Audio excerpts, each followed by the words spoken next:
وداعا روبلوكسا. رسمي اللعبة تحظرت في مصر. ليه القرار ده صدر فجأة، وإيه ليها يحصل للحسابات والروبكس بتاعتكم. المجلس الأعلى لتنظيم الإعلام أصدر القرار ده يوم 4 فبراير، والسبب الأساسي هو حماية الأطفال.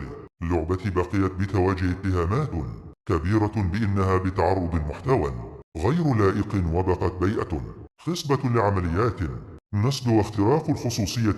المشكلة مش بس في مصر، دول كثير زي تركيا بدأت تاخذ نفس الخطوة. الحكومة شايفة إن الرقابة على المابات داخل اللعبة شبه مستحيلة، وده بيعرض المراهقين لمخاطر سلوكية وألعاب بتشجع على العنف.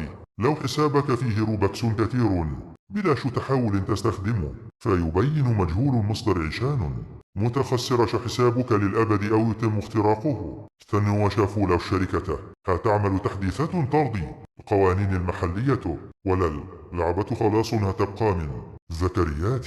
أنتم إيه رأيكم؟ هل حظر ده قرار صح عشان يحمي الأطفال، ولا كان فيه حلول تانية غير القفل التام؟ مستني رأيكم في الكومنتات.